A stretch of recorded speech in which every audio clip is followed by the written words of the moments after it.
Hi hi! Welcome back to Rathi media channel. எல்லாருக்கும் ஒரு பெரிய பெரிய பெரிய பெரிய சாரி. என்னால வீடியோ கன்டின்யூ பண்ண முடியல ஆஃப்டர் டெலிவரிக்கு அப்புறம்.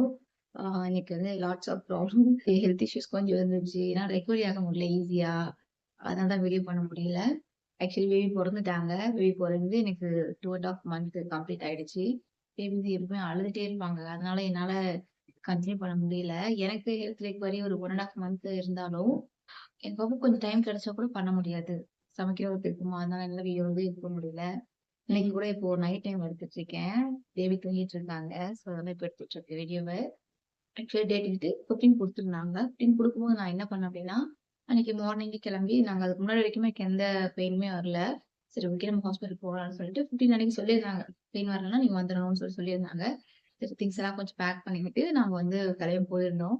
கிளம்பி போனதும் அவங்க நான் என்ன சொன்னாங்கன்னா, அப்ப கூட நான் டைம் கேட்டேன். 1 வீக் இருக்க முடியுமா? அப்படின்னு சொல்லி டைம்லாம் கேட்டேன்.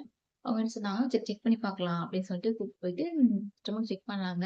பேபிய சுத்தி நெறைய வாட்டர் அதிகமா இருக்கு. பனிக்கூட நீர் கொஞ்சம் அதிகமா இருக்கு. அதனால நீங்க அட்மிட் ஆயிக்கோங்க. நாங்க நார்மலா ட்ரை பண்றோம் அப்படின்னு சொன்னாங்க. சரி ஓகேன்னு சொல்லிட்டு அன்னைக்கு அட்மிஷன் போட்டாச்சு. ஒரு 1:00 போல அட்மிஷன் போட்டு எனக்கு ட்ரிப் போறதுக்கு வென்பிளான்லாம் போட்டிருந்தாங்க. சரி ஓகேன்னு சொல்லி உள்ள போனா, அப்புறம் ஃபர்ஸ்ட் டைம் அ எக்ஸ்பிளைன் பண்ணாங்க என்ன பண்ண போறோம் அப்படின்னு சொல்லிட்டு. ஃபர்ஸ்ட் ஒரு 5 சைன் வாங்கிருக்கீங்க என்கிட்ட. அது என்ன அப்படின்றத என்கிட்ட எக்ஸ்பிளைன் பண்ணவே இல்ல. எக்ஸ்பிளைன் பண்ணாமலே எனக்கு சைன் வாங்கிட்டாங்க. அதுக்கப்புறம் நான் கேட்ட சைன் நெறைய போட்டு இருந்துச்சா, அது சிக்னேச்சர் பண்ணிரணும் அப்படின்றதுக்காக பண்ணிட்டேன். அதுக்கப்புறம் நம்ம ஏன் பண்ணோம்? சரி கேட்போம்ன்னு சொல்லிட்டு, என்னாச்சு? ஏன் நான் இந்த சிக்னேச்சர் எதுக்கு? அப்படின்னு சொல்லி கேட்டிருந்தேன். அதுக்கப்புறம் சொன்னாங்க, இந்த மாரி உங்களுக்கு டேப்லெட் வைக்கிறது, இன்ஜெக்ஷன் போடுறது, இல்லன்னா குளுக்கோஸ் மூலியமா போடுறது. நார்மல் டெலிவரிக்காக ட்ரை பண்ணுவோம். நெக்ஸ்ட் காப்பர்ட்டி கம்பல்சரி வைப்போம். அந்த மாரிலாம் போட்டு ஒரு 5 சைன்ஸ் வாங்கியிருந்தாங்க. எனக்கு காப்பர்ட்டி சரி ஓகே. நம்ம நல்லதுக்கு தானே அப்படின்னு சொல்லிட்டு நான் காப்பர்ட்டிக்கு எதுவும் சொல்லல. ஏன்னா நம்ம சைன் பண்ணியாச்சு. சரி ஓகே. ஆனா கண்ட்ரோல்ன்றது நம்ம கிட்ட தான் இருக்கு. இருந்தாலும் அவங்க சரி கவர்மெண்ட்ல போடுறாங்க அப்படின்னா நம்ம ஜிஹெச் தான் போயிருக்கோம் இல்லையா? சொல்லுங்க. ஓகேன்னு சொல்லிட்டு அதுக்கு நான் அக்செப்ட் பண்ணிக்கிட்டேன். ஒரு 2:00 போல எனக்கு ஃபர்ஸ்ட்டு செக் பண்றாங்க. என்னோட சர்விக்ஸ் ஓப்பன் ஆயிருக்கா அப்படின்னு சொல்லிட்டு ஃபர்ஸ்ட் 1 ஃபிங்கர் வச்சு செக் பண்ணாங்க. அதுவே எனக்கு ஒரு மாதிரி ஆயிடுச்சு. கேர் ஆயிடுச்சு அதுக்கே எனக்கு. அவங்க செக் பண்ணது ஒரு 1 ஆர் 2 டிராப் பிளட் வர ஆரம்பிச்சிருச்சு. ஸோ அதுக்கப்புறம் எனக்கு இதுக்கப்புறம் இப்படி பண்ண மாட்டாங்க. அதுவா வலி அவங்க இன்ஜெக்ஷன் குடுப்பாங்க. பெயின் வரும் அப்படின்னு தான் நினைச்சுட்டு இருந்தேன் நானு. உள்ள போனா தான் தெரியுது. ஐய்யயோ! அப்பா நார்மல் டெலிவரி வலி வந்தா தான் சாமி நம்ம ஹாஸ்பிட்டலே போகணும் அப்படின்ற அளவுக்கு பட்டுட்டேன். படுத்தி எடுத்துட்டாங்க. அப்புறம் அவங்க என்ன சொன்னாங்கன்னா, "உங்களுக்கு இன்னும் ஓப்பன் ஆகல. நாங்க ஃபர்ஸ்ட் டியூப் போடுறோம்" அப்படின்னு சொல்லிட்டு ஒரு டியூப் விட்டுனாங்க. ஒரு 2:30, 3:00 போல டியூப் போட்டிருந்தாங்க. அந்த டைம்ல என் கூட ஒரு 20 பேர் இருந்தாங்க. அந்த எல்லாருக்குமே டியூப் போட்டு எல்லாருக்கும் கட கட கடன்னு டியூப் வெளிய வந்துருச்சு. எனக்கு வரவே இல்ல. எனக்கு சர்விக்ஸ் ஓப்பன் இல்லன்னு சொல்லிட்டு தான் அத கட் பண்ணாங்க. ஆ என்னாச்சுன்னா, எனக்கு ஒரு 6:00, 7:00 ஆச்சு அது. நான் பயந்துட்டேன். அது வெளிய வரும்போது பேபி தான் வர மாரி பயந்துட்டேன் நானு. இது வர மாரி இருக்குன்னு சொன்ன உடனே ஒரு ஹவுஸ்கீப்பிங் உட்காந்து, "ஒண்ணும் இல்லம்மா, இது அப்படிதான் வரும்" அப்படின்னு சொல்லிட்டு எடுத்து விட்டாங்க. இப்படிதான் போய் ரிமூவ் பண்ணணும்னு சொல்லிட்டு பண்ணிவிட்டாங்க. அதுக்கப்புறம் அவ்வளோதான் முடிஞ்சிருச்சுன்னு நெனச்சா, மறுபடியும் உள்ள கூப்ட்டு, எவ்வளோ செகண்ட் ஓப்பன் ஆயிருக்குன்னு சொல்லிட்டு, அதுக்கு ஒரு வாட்டி ஃபர்ஸ்ட் 1 ஃபிங்கர், 2 ஃபிங்கர்லாம் இல்ல. ஹேண்டே ஹேண்டே விட்டாங்க. அந்த வலி எப்படின்னா, பிரசவ வலி கூட தாங்கிக்கலாம். அந்த வலிய தாங்க முடியல. எனக்கு ஐயோ! ஏன்டா இருக்கிறோம்? அப்படி தோணுச்சு எனக்கு. ஐயோ! விட்டுருங்கன்னு கத்தாத கொறதான். அவ்ளோ பெயினா இருந்துச்சு எனக்கு. அந்த என்னமோ டெலிவரி நடந்தது நெனச்சாவே அப்படியே பதட்டமா இருக்கு, பயமா இருக்கு. ஃபர்ஸ்ட் டைம் இல்லையா? எனக்கு அதெல்லாம் யாரும் சொல்லல. எனக்கு தெரியாது ஆக்சுவலி. அப்புறம் ஆ சர்வீஸ் எவ்வளோ ஓப்பனா இருக்கு. எல்லாரையும் திட்டிட்டு இருந்தாங்க. எல்லாரும் வெயிட் குழந்தை அதிகமா இருக்கு. நெறைய பேர் திட்டுனாங்க. ஹெட் பெருசா இருக்கு. என்ன மட்டும் இல்ல நெறைய பேர் அவங்க திட்டிட்டு இருந்தாங்க. ஹெட் ஏன் உங்களுக்கு பெருசா இருக்கு அப்படின்னு சொல்லிட்டு. அதுக்கப்புறம் போயிட்டு படுக்க சொல்ட்டாங்க. படுக்க வைக்கும்போதே அங்கேயும் நிறையவே ஒரு கட்சியா ஒரு 8 பேர் 9 பேர் படுத்திருந்தாங்க. நான் அதுல ஒரு 3வது ஆளா தான் படுத்துட்டு இருந்தேன். பேபி அழுறாங்களான்னு பார்க்குறேன். ஒரு 10 பேர் படுத்திருந்தாங்க. நான் 2வது நம்பரா படுத்திருந்தேன். அவங்க அதுக்கு முன்னாடி அட்மிட் ஆகும்போது என்ன பண்ணாங்கன்னா, 1 ஹவர் ஒன்ஸ் பேபியோட ஹார்ட் பீட் செக் பண்ணாங்க. வயித்துல வச்சு. நார்மலா இருக்கு, நார்மலா இருக்குன்னு சொல்லிட்டு. அதுக்கப்புறம் போயிட்டு படுக்கும்போது ஒரு 1:00 போல இருக்கும். இதோட எவ்ளோ பேருக்கு சில பேருக்கு வலி டக்குனு குழந்தை பெத்து ஒரு 10 நிமிஷத்துல போயிடுறாங்க. எவ்ளோ பேர் ஐயோ அம்மா! ஐயோ அம்மான்னு கத்திக்கிட்டு என்னால எவ்வா முருகா, முருகா, முருகா, முருகான்னு கத்தலாம் இல்ல. முருகா, முருகா, முருகா, முருகா அப்படின்னு சொல்லிட்டு நான் படுத்தே இருந்தேன். அதுக்கப்புறம் என்னாச்சு பார்த்தீங்கன்னா, இது நமக்கு வந்து டெலிவரிலாம் யாரும் பார்க்க மாட்டாங்க ஜிஹெச்லலாம். எனக்கு தெரிஞ்ச வரைக்கும் நான் பார்த்தது யாரும் பார்க்கல. நம்மளாவே பிள்ளைய வெளிய எடுத்துக்கணும். அதுதான். அவங்க அத வந்து வெளிய பிடுங்கிட்டு ஸ்டிச் பண்றாங்க பார்த்தீங்களா? அது மட்டும் தான். அது மட்டும் தான் அவங்க பண்றாங்களே! வேற எதுவுமே பண்ணல. வந்து ஃபர்ஸ்ட் வந்து ஒரு ட்ரிப்ஸ் ஒண்ணு போட்டுருந்தாங்க. அதுல இன்ஜெக்ஷன் ஃபர்ஸ்ட் போட்டாங்க. மறுபடியும் மறுபடியும் ஹார்ட் பீட் செக் பண்ணும்போது எவ்வளோ ஓப்பன் தெரிஞ்சிருக்கும் போல தெரியல. மறுபடியும் இன்னொரு 2 இன்ஜெக்ஷன் போட்டாங்க அதுலயே எனக்கு. சரி ஓப்பன் ஆகும் ஓப்பன் ஆகும்னு சொல்லிட்டு இன்ஜெக்ஷன் போட போட வலி செம்மையா இருந்துச்சு. அது முன்னாடி அந்த டியூப்லாம் எனக்கு ஒரு விஷயமாவே தெரியல. இந்த பெயினோட அந்த பெயின் ரொம்ப அதிகம். நெனச்சாவே எனக்கு பயமா இருக்கு. இப்ப நெனச்சாலும், ஐயோ! இன்னொரு குழந்தைலாம் பெத்துறாத திலகான்னு சொல்லிட்டு எனக்கு நானே அதிகமா சொல்லிட்டு இருப்பேன். இன்னொரு குழந்தையா? வாய்ப்பே இல்ல. அந்த அளவுக்கு வந்துட்டு வெக்ஸ் ஆயி போயிடுச்சு அன்னைக்கு. அப்புறம் வந்துட்டு கடவுள் வேண்டுறேன். கடவுளே என்ன எடுத்துக்கோ! என் பிள்ளைய மட்டும் குடுத்துருங்க அப்படின்னு சொல்லிட்டு கடவுள் வேண்டுறேன். அப்போ இருந்த ஒரு டிப்ரஷன் அந்த டைம்ல எனக்கு இருந்தது. பக்கத்துல வேற ஏதாவது ஒரு கத்தியோ ஏதாவது இருந்துச்சுன்னா, நானே எடுத்து நைஃப் எடுத்து போட்டு போய் செஞ்சுப்பேன். அந்த அளவுக்கு வலி தாங்கவே முடியல என்னால. அதாவது வலி வரவங்களுக்கு அந்த வலி அவ்வளோ இருக்காது. இந்த மாரி இன்ஜெக்ஷன் போட்டு அவங்க வந்து நம்ம செயற்கை மூலியமா தானே வர வைக்கிறோம் வலிய. ஸோ அதனால இந்த மாரி வலி இருக்கும். அப்டி சொன்னாங்க. எனக்கு எனக்கு தெரிஞ்ச வரைக்கும் ஏன்டா போனோம். எனக்கு தெரிஞ்ச வரைக்கும் நீ ஏன்டா இப்டி நடக்குது கடவுளே! எனக்கு மட்டும் ஏன் இப்டி நடக்குது? அப்டிதான் இருந்துச்சு. எப்படா பேபி வருவாங்க, பேபி வருவாங்கன்னு சொல்லிட்டு ரொம்ப ஆவலோட வெயிட் பண்ணிட்டு இருந்தேன்.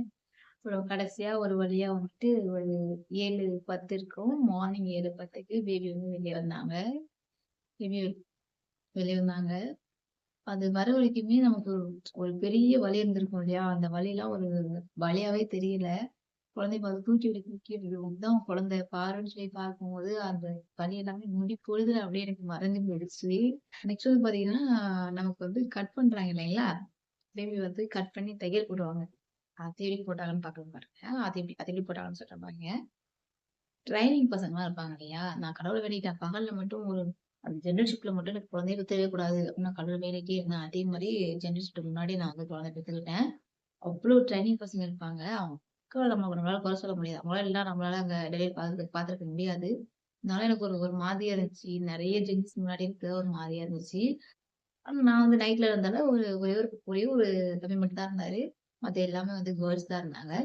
ஸோ அப்போ அந்த பொண்ணு வந்து ஃபர்ஸ்ட்டு பேபி வந்து தல வந்து தெரிஞ்ச உடனே மரத்து போறதுக்குலாம் இன்ஜெக்ஷன்லாம் நான் போடுவாங்க அப்படின்னு நினைச்சுட்டு இருந்தேன். இன்ஜெக்ஷன் போட மாட்டாங்க போல எனக்கு தெரியாது. எனக்கு அவ்வளோ தெரிஞ்சா எப்படியாச்சும் எனக்கு பிரைவேட் கூட்டு போ எனக்கு ஊசி போட்டு பண்ணிடுங்கன்னு சொல்லிட்டு என் ஹஸ்பண்ட் எப்படியாச்சும் நான் கன்வின்ஸ் பண்ணிருவேன்.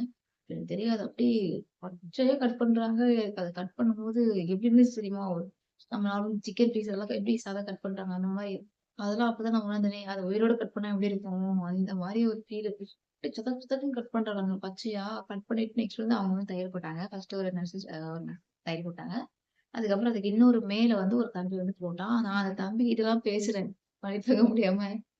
தம்பி மெல்லமா போடுங்க, மெல்லமா போடுங்கன்னு அந்த தம்பிகிட்டலாம் பேசுறேன். பேபி வந்துட்டு அங்க வெயிட் மிஷின் போட்டு ஏதோ தடுப்பூசி ஏதோ போட்டுட்டு இருந்தாங்க. அதுல தான் பார்க்குறேன், இதையும் பார்க்குறேன். இப்ப இந்த குழந்தையும் காணோம். யாரும் தூக்கிட்டு போயிட்டாங்க. எங்க மாமியார்லாம் எடுத்துட்டு போயிட்டாங்க போல இருக்கு. எனக்கு தெரியல. அங்கேயே பார்த்துட்டு இருக்கேன். அதுலயும் எனக்கு அந்த வலி பிரசவம் பார்க்குறத விடவும், அந்த அந்த அவங்க வந்து ஹேண்டில் பண்றாங்க பார்த்தீங்களா நம்மள, அந்த கைய விடுறது, நெக்ஸ்ட் வந்து தையல் போடுறது, இதுதான் பயங்கரமான வலியா இருந்துச்சு எனக்கு. அது வந்துட்டு பேபி வந்து வெளிய வந்தது ஒரு பெரிய பெயினாவே இல்ல. யாருக்குமே இல்ல. ஆக்சுவலி நார்மல் டெலிவரி பார்த்த எல்லாருக்குமே தெரிஞ்சிருக்கும். பேபி வரது வந்துட்டு ஒரு வலியாவே தெரியல. சர்விக்ஸ் ஓப்பன் ஆயிடுச்சுன்னா, அது வரது வலியாவே தெரியல. அதுக்கு முன்னாடி வந்தது வலிதான். ஆனா, அந்த வலியிலுமே அவங்க நம்மள ஹேண்டில் பண்றாங்க பார்த்தீங்களா, அந்த ஹேண்டில் பண்ற வலியும், அதுக்கப்புறம் இந்த தையல் போடுறாங்க பார்த்தீங்களா, பச்சையா கட் பண்ணி, அதுதான் எனக்கு வந்து பயங்கர வலியாவே இருந்துச்சு. ஆக்சுவலி எனக்கு இன்னும் ஹாஸ்பிட்டல் விட்டு எப்படா போவோம், போவோம், போவோம் நான் 3 டேஸ் வந்து ஆல்மோஸ்ட் தங்கியிருந்தோம். அதுக்கப்புறம் அங்கருந்து நாங்க கிளம்பிட்டோம். வீட்டுக்கு வந்தாச்சு. வந்துட்டு நான் உடனே இந்த வீடியோ ஷூட் பண்ணி போடணும், போடணும்னு நெறைய ஒதுக்கினேன். நான் வந்து மென்டலி ரொம்ப வீக்கா இருந்தேன். பிசிக்கலியுமே ரொம்ப வீக்கா இருந்தேன். இந்த அளவுக்கு கூட என்னால பேச முடியாம இருந்துச்சு. ரொம்ப கஷ்டப்பட்டேன். தையல் போட்டு வந்து ஒரு 20 டேஸ் கிட்ட நான் என்னால உட்கார்ந்து ஃபீட் பண்ணவே முடியல. உட்கார்ந்து ஃபீட் பண்ணக்கூடாது நெறைய சாரி படுத்து ஃபீட் பண்ணக்கூடாதுன்னு எவ்வளவோ எனக்கு சொன்னாங்க. அப்ப கூட நான் ஃபீட் பண்ணவே இல்ல. படுத்துட்டு தான் ஃபீட் பண்ணிட்டு இருந்தேன். உட்கார்ந்து ஃபீட் பண்ணவே முடியல என்னால. படுத்து மட்டும் தான் நான் ஃபீட் பண்ணிட்டே இருந்தேன். என்ன பண்றது? என்னால முடியலையே! அதுக்கேத்த மாரி சொன்னாங்க. குழந்தைக்கு குறையறாம இருக்கணும்னா, அந்த எப்படிலாம் குடுக்கணும் அதெல்லாம் சொன்னாங்களா, அதுக்கு தான் குடுத்துட்டு இருந்தேன். ஒரு 20 டேஸ்க்கு அப்புறம் தான் வந்துட்டு நல்லா உட்காந்து ஒரு நாளைக்கு ஒரு வாட்டி நான் உட்காந்து குடுக்குறதே பெருசா இருந்துச்சு. ஆனா இப்ப அப்படிலாம் இல்ல. இப்போ வந்து நல்லாவே குழந்தைங்க உட்காந்து ஃபீட் பண்ற மாரி இருக்கு ஹெல்த்து. ஓரளவு ஓகே தான். ஆனா நிஜமாவே நான் ரொம்ப ரொம்ப சாரி சொல்லிக்கிறேன் எல்லாருக்குமே. வீடியோ போட்டுட்டு அதுக்கப்புறம் நம்ம கன்டின்யூ பண்ணோம் அந்த வீடியோவ. நெறைய பேர் பார்த்துருப்பாங்க. பார்த்துட்டு அந்த அடுத்து இவங்களுக்கு என்ன ஆயிடுச்சு அப்படின்ற ஒரு விஷயம் கேட்டுருப்பாங்கல்ல. அவங்களுக்கு தோணும்ல எதுக்கு இவங்கலாம் வீடியோ போட்டுட்டு இருக்காங்கன்ற மாரி தோணும். என்னோட ஹெல்த் இஷ்யூ தான் காரணம். அதுக்கு முன்னாடி வந்துட்டு ஒரு 2 மந்த் வரைக்குமே தம்பி வந்து ரொம்பவே அழுதுட்டே இருந்தான். ஒரு 10 டேஸா தான் கொஞ்சம் அந்த அழுவுறதே கொஞ்சம் வந்து ஸ்டாப் ஆயிருக்கு. அதான் ஃப்ரீ ஆயிட்டு கொஞ்ச நாள் வெளிய போட முடியல. என்னோட ஸ்டாண்டு, ரிங் லைட் எல்லாமே வந்துட்டு மாமியார் வீட்ல இருக்கு. இது எங்க வீட்ல எதுவுமே இல்ல. ஒரு நார்மல் மொபைல் வச்சு எடுத்துட்டு இருக்கேன். அதனால யோசிச்சேன். சரி எடுக்கலாமா? கிளாரிட்டி இருக்காதே. வீடியோ எடுக்கலாமா? வேண்டாமான்னு யோசிச்சேன். இருந்தாலுமே இல்ல நம்ம போட்டுருக்கோம். இதுவே அதிகம். டைம் இதுவே அதிகம். தப்பா எடுத்துப்பாங்க இல்லையா? நம்மள எப்படி ஃபாலோ பண்ணியிருக்காங்க. நம்மள எப்படி சப்ஸ்கிரைப் பண்ணியிருக்காங்க. நம்ம ஸ்டோரிய கேட்குறாங்க. அவங்களுக்கு நம்ம ரெஸ்பான்ஸ் பண்ணணும்ல. நெறைய பேர் மெசேஜ் பண்ணியிருந்தாங்க. டெலிவரி ஆயிடுச்சா? என்ன பேபி? அப்படின்னு சொல்லிட்டு. டெலிவரி ஆயிடுச்சு. நார்மல் டெலிவரி தான் ஆச்சு. நல்லபடியா இருக்கேன். ஒண்ணும் பிரச்சனை இல்ல. நல்லா இருக்கேன். நெக்ஸ்ட் வந்துட்டு என்ன பேபின்றதையும் இன்னொரு வீடியோல ஷேர் பண்றேன். அதே மாரி என்னோட ஜிஹெச் எக்ஸ்பீரியன்ஸையும் கண்டிப்பா இன்னொரு வீடியோல ஷேர் பண்ணியே ஆகணும். கண்டிப்பா யார் போறதுனாலும் இதெல்லாம் அத பார்த்துட்டு தான் போகணும் அப்படின்ற ஒரு தாட்டு. நான் இல்லன்னு சொல்லல. இல்லாதவங்க எங்க போவாங்க? ஜிஹெச் தான் போவாங்க. சேம் நாங்களும் அப்படிதான் போனோம். எதுக்கு வெளிய போய் செலவு பண்ணணும்? அந்த அளவுக்கு நம்ம ஒர்த் இல்லையே. அந்த அளவுக்கு நம்மகிட்ட காசு இல்லையே. சரி நம்ம ஜிஹெச்லயே பார்த்துக்கலாம். அப்படிதான் போனோம். ஆனா, அது ஒரே ஒரு நாள் பெயினுக்காக நம்ம போய் அவ்வளோ செலவு பண்ணுமா? அப்படின்னு நெனச்சேன். ஆனா, அந்த ஒரு நாள் பெயின் வந்துட்டு நமக்கு வந்து ஆயுசுக்கு இருக்கிற அளவுக்கு எனக்கு பண்ணிட்டாங்க. எனக்கு அவ்ளோ மென்டலி நான் ரொம்ப டிஸ்டர்ப் ஆயிட்டேன். எனக்கு இப்பவும் சொல்றேன் நார்மலாவே இல்ல. என்னோட மைண்ட் நார்மலாவே இல்ல. இவ்ளோ கஷ்டமா இருக்கு. இப்ப கூட கண்ண மூடி நெனச்சா அப்படி பயமா இருக்கும். அப்படியே அந்த அந்த இடத்துல இன்னமும் அந்த இடத்துல நான் இருக்கிற மாரியும், எதுவும் பண்ற மாரியும் அதெல்லாம் எனக்கு இன்னும் அப்படியே இருக்கு. கைஸ் நெக்ஸ்ட் வீடியோல அத பத்தி ஷேர் பண்றேன். ஸோ, அத கன்ஃபார்ம் மறக்காம பாருங்க. தொடர்ந்து உங்க சப்போர்ட்ட இதே மாரி எனக்கு குடுங்க. Thank you. Bye guys.